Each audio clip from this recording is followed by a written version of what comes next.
langsung saja dikerjakan secara asinkronus ya. Untuk mengefektifkan waktu, saya akan menyampaikan materi yang sudah di-share di laman Classroom ya. Nah, di sini sudah muncul. Ada ya, sambil menunggu teman-teman lain yang belum bergabung, sudah ada 38. Boleh off cam juga, tidak mudah dipahami ya. Jadi kalau kita mau membuat sebuah kalimat, memang harus yang bisa dipahami oleh orang lain. Nah, Ibu mau nanya nih, Oktavira kemarin UTS bisa dipahami tidak?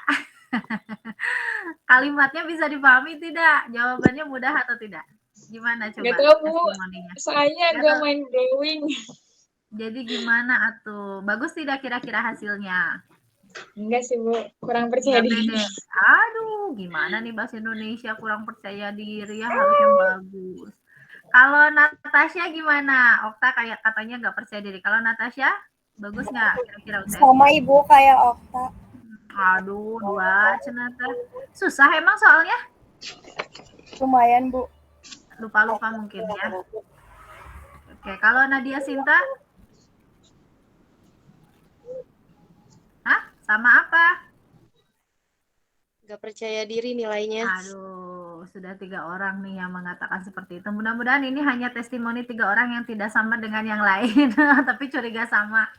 Saya berharap nilai bahasa Indonesia bisa 80 ke atas, tapi kalau memang terbukti secara otentik, belum saya ambil ya hasilnya, mohon maaf, nanti mungkin hari Senin atau Selasa baru saya ke kampus.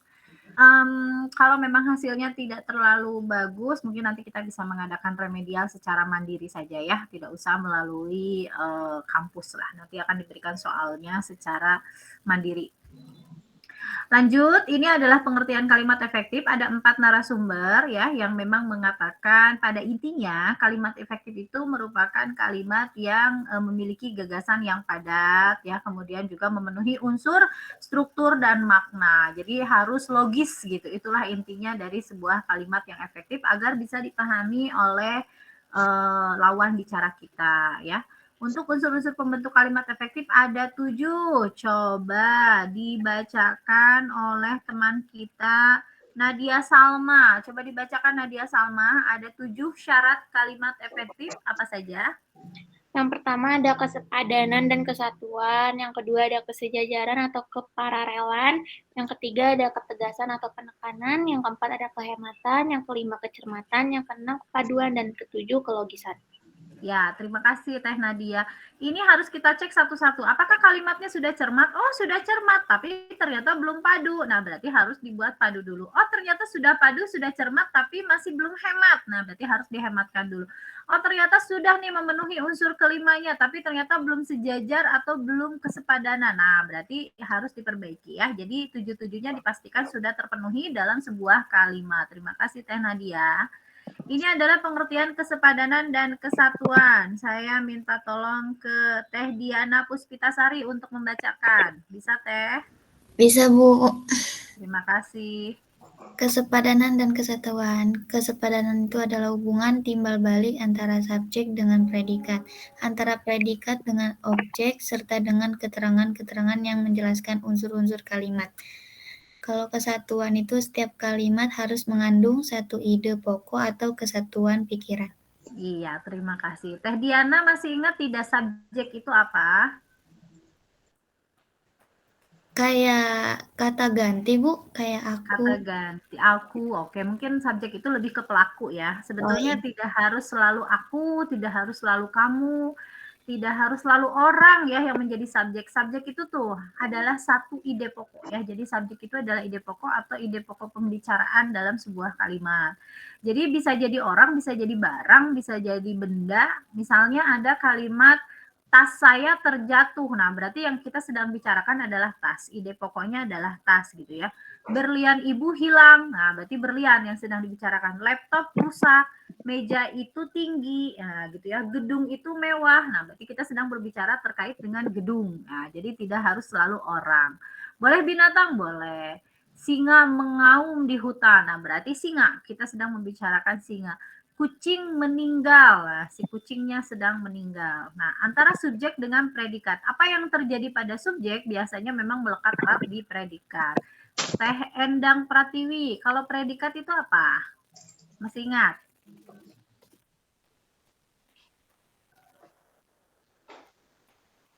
Ya sayang apa? Ya, kayak kata kerja gitu bukan sih Bu yang Ya, betul.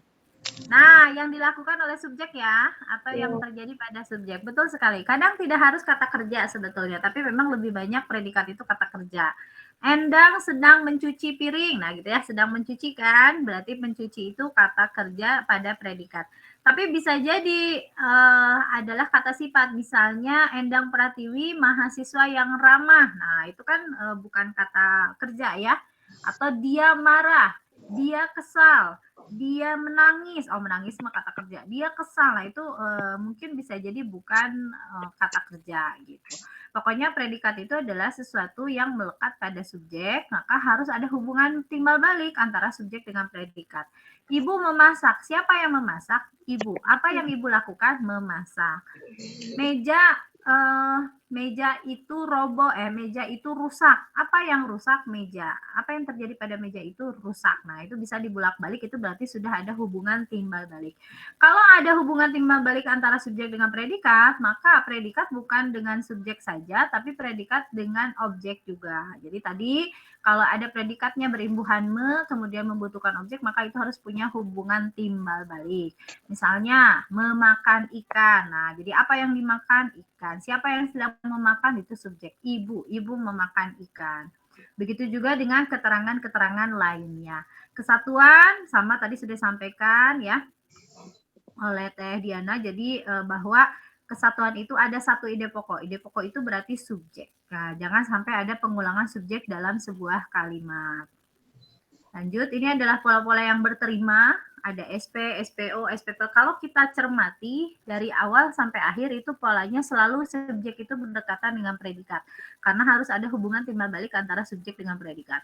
Baik itu kalimat inversi ya, predikat mendahului subjek, ataupun kalimat biasa, subjek mendahului predikat. Ada kalimat-kalimat yang tidak berterima, misalnya apa? Ada objek di tengah-tengah subjek dan predikat, nah itu tidak boleh. Ada objek di tengah-tengah predikat dan subjek yang mendahului, itu juga tidak boleh. Atau ada objek yang mendahului predikat dan subjek, itu salah ya. Jadi Bu, gimana kalau kalimatnya ikan dimakan ibu? Nah, maka si ikan itu menjadi subjek, tapi posisi subjek bukan sebagai pelaku, tapi subjek penderita gitu. Contoh di sini ada kalimat yang sudah sepadan dan ada yang belum. Nomor 1, boleh dibacakan dulu oleh Teh siapa? Coba di sini. Elizabeth Sinaga hadir? Hadir, Ibu. Boleh Teh Elizabeth Sinaga. Nomor 1 itu polanya bagaimana kira-kira? Anda tahu tidak? Subjeknya mana? Bangsa Indonesia. Betul. Predikatnya? Predikatnya menginginkan. Apa? Ya, apa yang terjadi pada bangsa Indonesia menginginkan? Betul. Objeknya? Objeknya keamanan, kesejahteraan, serta kedamaian. Pintar. Nah, kalau yang nomor 2 ini, alhamdulillah. Kalau yang nomor 2 ini belum sejajar. Belum sepadan karena subjeknya sulit dicari. Harus perbaikannya seperti apa? Kok coba saya minta Teh Yohan Sandrina. Gimana perbaikannya untuk nomor 2?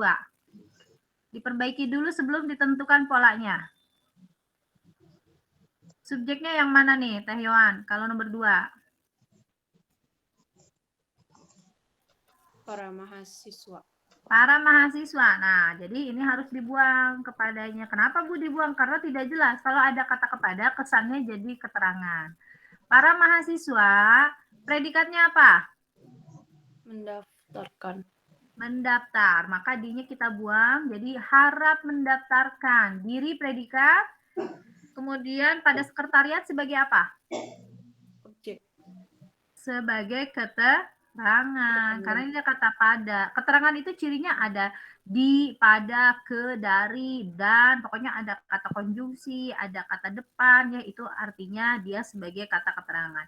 Keterangan tempat, keterangan waktu, keterangan kesertaan, keterangan cara, keterangan sebab, keterangan akibat, keterangan tujuan, banyaklah keterangan itu. Lanjut, berikutnya. Siapa yang belum ya? Nadia Rizkia. Coba Teh Nadia, yang bagian A belum efektif. Bagaimana untuk kalimat ini menjadi lebih efektif? Di mana saya pernah kotanya Iya, dihilangin. kotanya dihilangkan. Kota saya pernah di mana saya pernah tinggal, kotanya yang hilangin. Kotanya yang ngilangin. Oke, terus? Sekarang sedang dilanda banjir. Apa yang sedang dilanda banjir? Kotanya. Kenapa tuh dihilangkan kotanya? Iyanya. Kota. Iyanya, kamu teh kenapa tuh yang dilanda banjir kota kenapa dihilangkan? Berarti di mananya dihilangin? Di mana yang dihilangkan? Berarti kota saya pernah tinggal, gimana kalimatnya supaya lebih tepat? Kota yang pernah saya tinggali. Nah, gitu. Kan ini harus ada perluasan subjek ya. Biasanya ciri perluasan itu ini ya, ada kata yang. Kota yang pernah saya tinggali ini adalah keterangan. Keterangan ke subjek. Ini dari sini subjek ya. Nih. Dikasih merah mudah-mudahan kelihatan. Terus predikatnya yang mana, Teh? Apa yang terjadi pada kota yang pernah saya tinggali? Dilanda banjir. Dilanda banjir ini sekarang sebagai apa harusnya? Sekarang sebagai keterangan. Nah, kalau keterangan mau disimpan di depan atau di akhir? Di depan. Di depan, ya boleh ya. Kalau keterangan itu boleh disimpan di depan, boleh disimpan di akhir. Nanti kotanya jadi kecil, sekarangnya jadi besar. Sekarang itu sebagai keterangan. Sekarang kota yang sedang saya pernah tinggali sedang dilanda, betul. Dilanda apa? Dilanda banjir, ya. Betul. Atau banjir sedang melanda kota yang pernah saya tinggali. Nah, dengan demikian berarti sudah efektif. Terima kasih Teh Nadia, bagus. Sama-sama. Kita lanjut ke soal berikutnya. Siapa yang mau memperbaiki? Boleh langsung raise hand. Mana subjeknya, mana predikatnya. Ini masih kesepadanan dan kesatuan. Silakan, siapa yang mau memperbaiki? Kalau tidak saya panggil lagi. Tasya Syabila, Salsabila. Boleh Teh Tasya?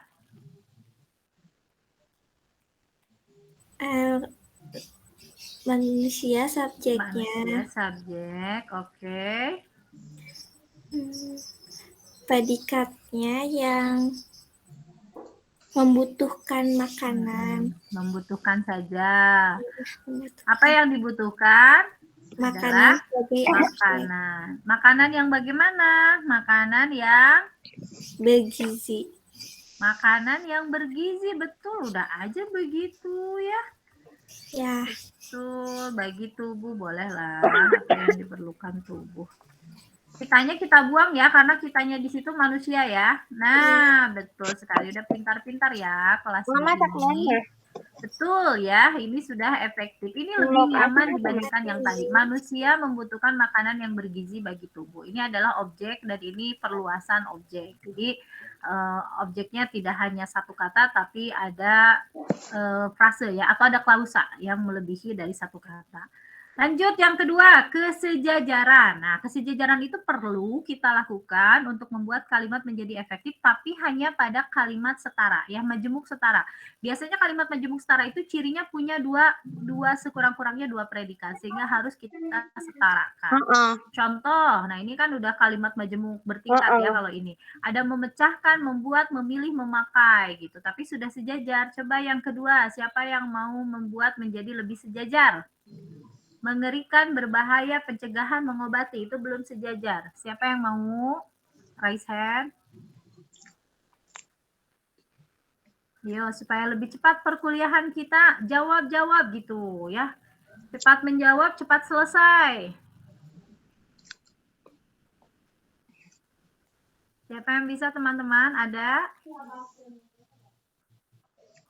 Tidak ada yang jawab. Saya minta ke Haikal Ibrahim. Halo Kang Haikal. Bisa mendengar suara Ibu?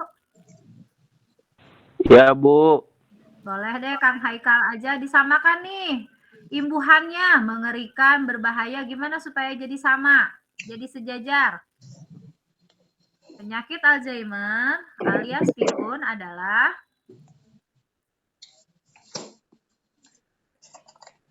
ayo Kang Haikal dijawab. Mencegah. Dari atas, dari mengerikan. Dari atas. Yang paling mengerikan dan Berbahaya. kan berbahaya sama mengerikan belum sejajar. Belum sama imbuhannya. Bagaimana supaya jadi sama? Membahayakan. Nah, betul. Mengerikan dan membahayakan. Sebab, tadi apa? Mencegah. Mencegah dan cara mengobati tidak ada yang tahu. Nah, ini sudah berimbuhan semua ya, atau boleh caranya kita pindahkan ke depan. Aduh. Atau gini juga boleh ya. Terima kasih Kang Haikal. Ya, Ini Bu. sudah sejajar ya, bisa dipahami ya Kang Haikal dan kawan-kawan. Jadi tadi berbahaya, jadi membahayakan. Kenapa sih Bu dibuat ya supaya sama, supaya sejajar. Tapi kalau tidak bisa jangan dipaksakan. Kalau masih bisa, paksakan saja.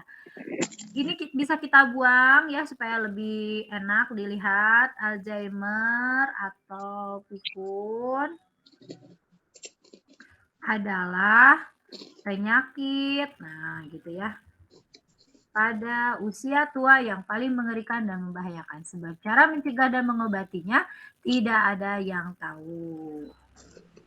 Lanjut sekarang penekanan. Nah, penekanan ini tidak sulit ya, biasanya hanya untuk membuat mendahulukan yang dipentingkan. Nah, dalam pembicaraan kita biasanya menekankan kata dengan cara memperlambat atau meninggikan suara. Kalau dalam menulis, kita letakkan posisi kalimatnya di awal. Jadi yang mau jadi subjeknya mau yang mana? Simpan di awal. Mau ibu memasak ikan atau ikan dimasak ibu? Simpan di awal yang paling kita anggap penting. Kemudian yang kedua, urutan yang logis. Jangan membuat kalimat itu saya sedang merasa sangat sedih sekali banget pisan. Nah, itu nggak boleh. Harusnya susah, sulit, dan tragis. Anak itu sangat sopan sekali banget. Nah, jangan begitu. Tapi anak itu memiliki kesopanan yang tinggi gitu aja. Jadi sangat sopan, tidak sangat sopan sekali ya. Atau mungkin biasakan untuk melakukan senyum, salam, sapa, sopan, santun gitu. Saya merasa sangat lemah, letih, lesu, lelah, lemlai. Nah, itu lebih bagus daripada sangat lemah, letih banget gitu ya. Bangetnya itu 10. Kemudian pengulangan kata. Dalam penekanan biasanya orang suka diulang-ulang. Saya itu harus membayar biaya kuliah, biaya praktik, biaya kos, biaya makan. Nah, itu biaya-biayanya itu diulang-ulang sebagai penegasan. Itu sebetulnya boleh-boleh saja. Tapi hati-hati untuk cara yang ketiga ini takutnya bertentangan dengan aspek yang keempat terkait dengan kalimat efektif. Bahwa di dalam kalimat efektif harus membuang kata-kata yang tidak diperlukan. Syaratnya harus tidak mengubah makna. Jadi kalau kata ada yang dibuang, jangan sampai mengubah makna. Coba, siapa yang bisa memperbaiki nomor 1 tanpa mengubah makna tapi ada yang dibuang? Yang mana yang harusnya dibuang? Ada yang tahu? Yang serentak, Ibu. Yang serentak, kan beda hadirin serentak berdiri sama hadirin berdiri aja. Di eta, di liswar, di lur kulkas aya.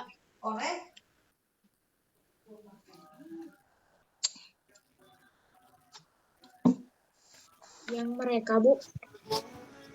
Yang mengetahui kayaknya. Iya, mereka dong. Mereka, kan pengulangan subjek, Sabila ya. Nih, yang mereka. Hadirin itu artinya mereka juga, jadi tidak usah diulangi. Hadirin serentak berdiri setelah mengetahui. Siapa yang mengetahui? Ya hadirin. Jadi mereka itu adalah hadirin. Sama seperti kalimat gini, saya sedang mencari pulpen saya. Nah, saya yang kedua tidak usah ditulis, karena kan pulpen yang dicari adalah pulpen saya. Kalau saya sedang mencari pulpen Salsabila, maka Salsabilanya saya tuliskan.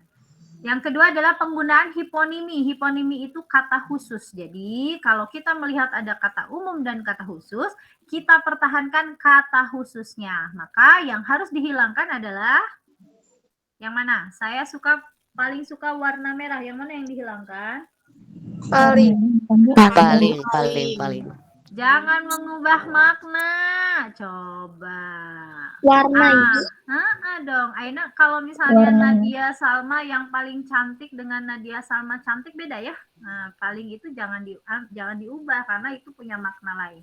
Warna yang tidak akan mengubah makna. Kan tadi Ibu bilang kalau ada kata umum dengan kata khusus yang dibuang kata umumnya. Warna kan kata umum, khusus kata merah warna kata khusus ya.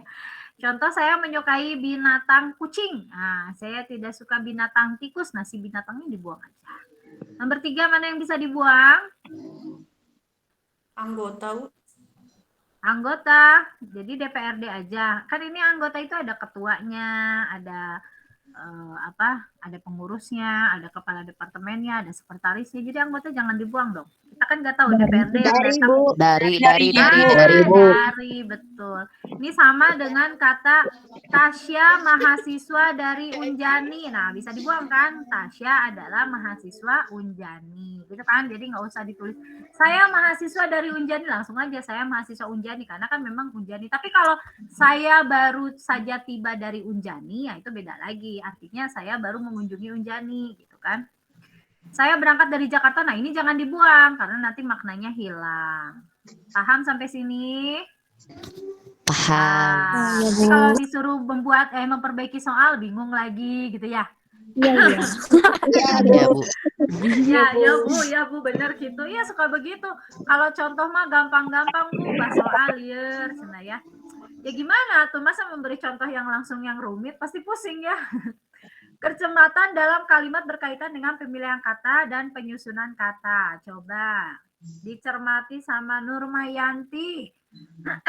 Mahasiswa perguruan tinggi yang terkenal itu menerima beasiswa. Kalau maksud Ibu adalah mahasiswanya yang terkenal, apakah kalimat ini sudah benar?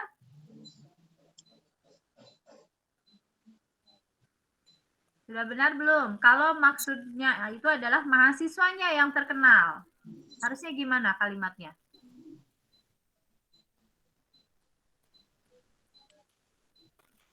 Nah, Nadia udah gede-gede. Salah, Bu. Salah.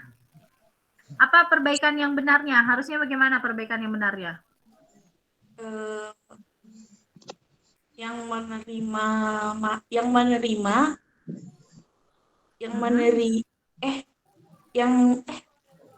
Masih. Subjeknya apa menurut Teh Nurma? Subjeknya mahasiswa. Nah, mahasiswanya terkenal. Gimana kalimatnya? Mahasiswa yang terkenal itu menerima. Betul. Jadi mahasiswanya yang terkenal ya. Mahasiswa yang terkenal itu terkenal, atau mungkin itunya kita buang dulu ya. Mahasiswa yang terkenal di perguruan tinggi itu. Nah, ini berarti mahasiswanya yang terkenal menerima beasiswa. Kalau yang tadi yang terkenal perguruan tingginya. Lanjut, sebagian toko tertutup sehingga para korban gempa mengonsumsi makanan sesuai dengan ketersediaan yang ada. Betulkah tertutup di situ penulisannya tepat atau yang lebih tepat apa? Tertutupi atau tutup? Tutup. Tutup ya harusnya ya, banyak yang tutup ya. Nah, nggak usah tertutup. Kalau tertutup kesannya tertutup apa gitu ya. Terhalang tiang lah, terhalang spanduk dan lain-lain. Satu lagi, kalau yang pintar di sini maksudnya adalah Ibu Silvi, bagaimana peletakan komanya? Yang pintarnya Ibu Silvi. Menurut cerita koma Ibu Silvi. Gitu ya. Menurut cerita koma Ibu Silvi adalah orang pandai di desa itu. Kalau yang pintarnya Silvi? Setelah Ibu koma. Setelah Ibu Silvi, ya. Ibu Jadi, koma. betul sekali ya. Jadi memang kita harus cermat melihat di mana koma itu harus kita tuliskan. Menurut cerita Ibu Silvinya atau menurut cerita Ibu Silvi.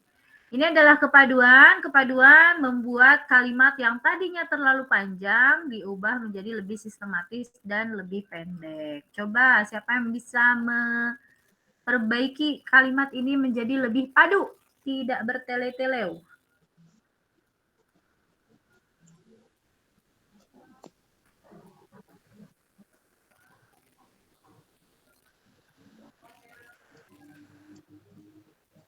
Bentar ya.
Maaf ya, ada paket barusan.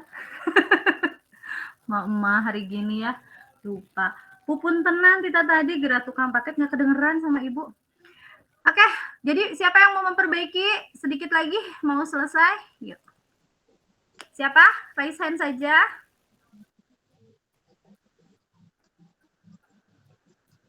Yo, nanti dibantu. Siapa atuh? Ele, Endang Pratiwi, boleh. Sobat Endang. Nyoba Ibu. Boleh. Kita harus mengembalikan kepada kepribadian kita, kepribadian orang-orang, bukan Bu, kitanya. Ya, ini kitanya dibuang.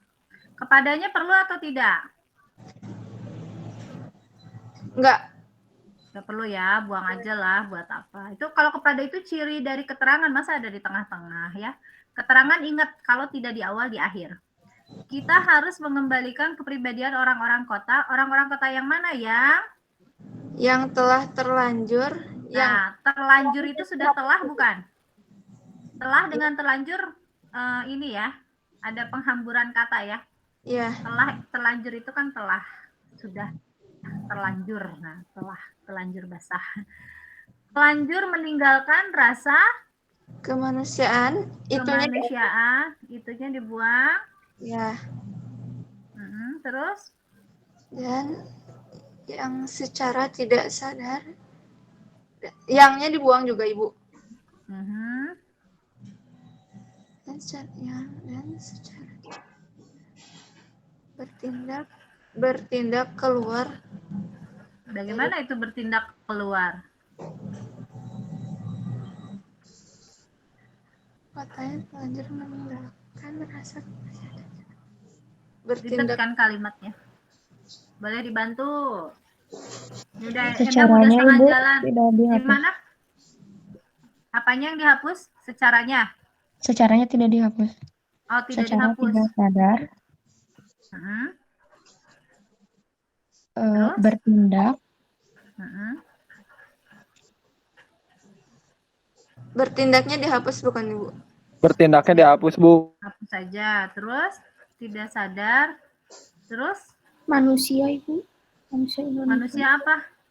Manusia kayak kan Indonesia isinya manusia ada. Jadi gimana dihapus? Jadi Dari gimana sudut dihapus maksudnya? kemanusiaan yang dihapusnya, bukan Bu? Yang mana yang dihapus yang bawah? Yang Dari kemanusiaan sudut ini? kemanusiaan. Dari sudut kemanusiaan. Oke, dari sudut kemanusiaan. Terus? Sudah padu belum di sini? Menurut Anda? Manusia Indonesianya kayaknya dihapus ya, manusia Indonesianya. Hapus aja lah. Oke. Terus? Udah. Nah, udah. Udah, menurut Anda ini sudah padu ya? Kita harus mengembalikan kepribadian orang-orang kota yang telanjur meninggalkan rasa kemanusiaan dan secara tidak sadar keluar dari kepribadian yang adil dan beradab. Nah, sebetulnya kemanusiaan itu kan sudah termasuk ke dalam kepribadian ya? Lanjut aja gini atuh, tah gitu. Ya?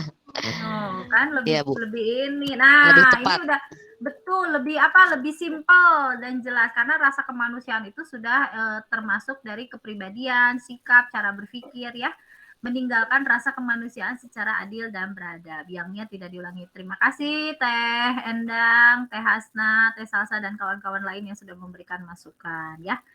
Lanjut, terakhir yang dimaksud dengan kolegisan itu harus sesuai nalar dan bisa dipahami gitu oleh akal kita. Contoh, mayat wanita yang ditemukan itu sebelumnya sering mondar-mandir di daerah tersebut. Nah, ini menjadi pertanyaan, yang mondar-mandir itu siapa? Apakah mayatnya atau wanita itu semasa hidup gitu ta. Jadi kalimat yang benarnya harusnya seperti apa?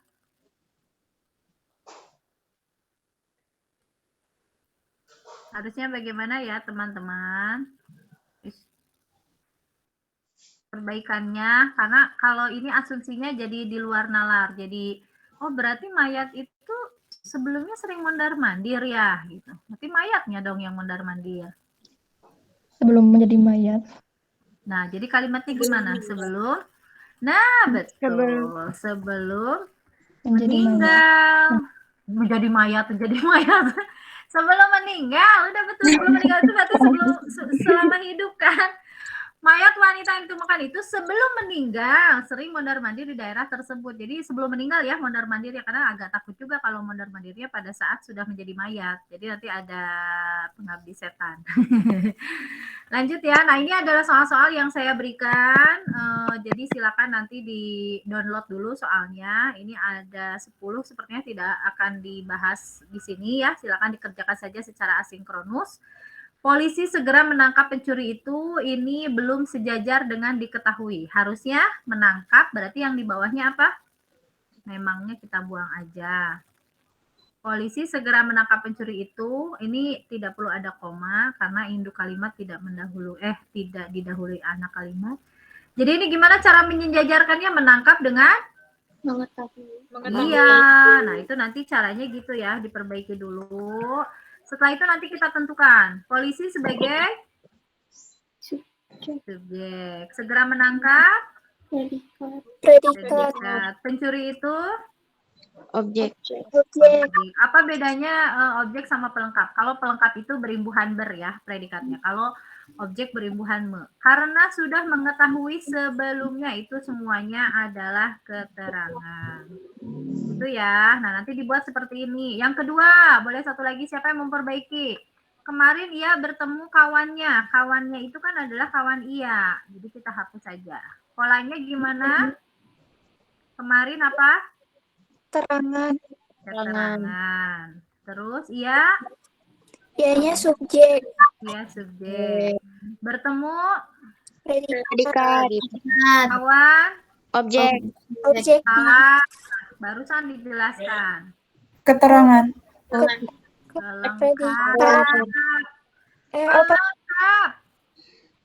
Pelengkap ini pelengkap SPPL. Pelengkap itu kalau ininya bertemu. Tapi kalau satu lagi nih misalnya ya. Kemarin keterangan iya subjek menemui predikat, maka kawan di situ adalah Objek. Keterangan. Oh, kenapa keterangan lagi? Keterangan itu kan yang menunjukkan waktu, tempat, kesertaan ya. Nah, ini berarti objek. Kenapa objek? Karena ininya menemui. Kalau bertemu berarti pelengkap. Bisa dipahami? Satu soal lagi lah. Yang mana ya? Yang gampang.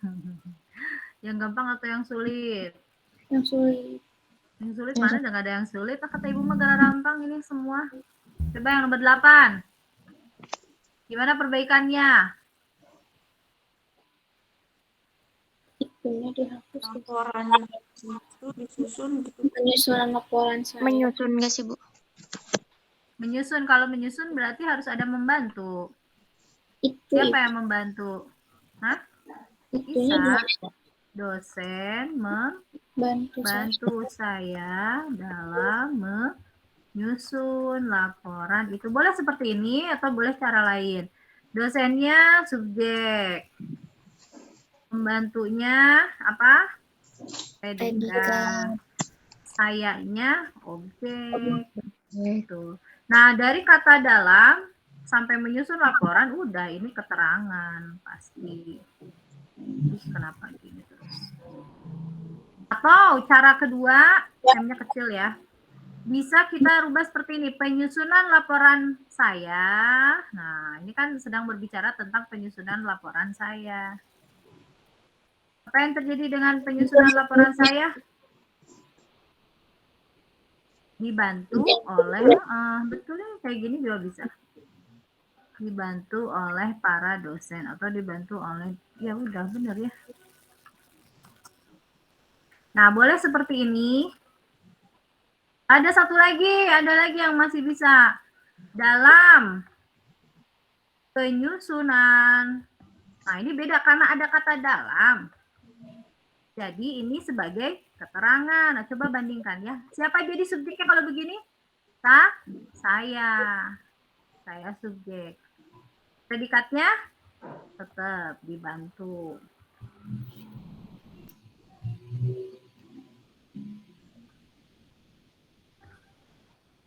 Beda ya para dosen dengan dosen.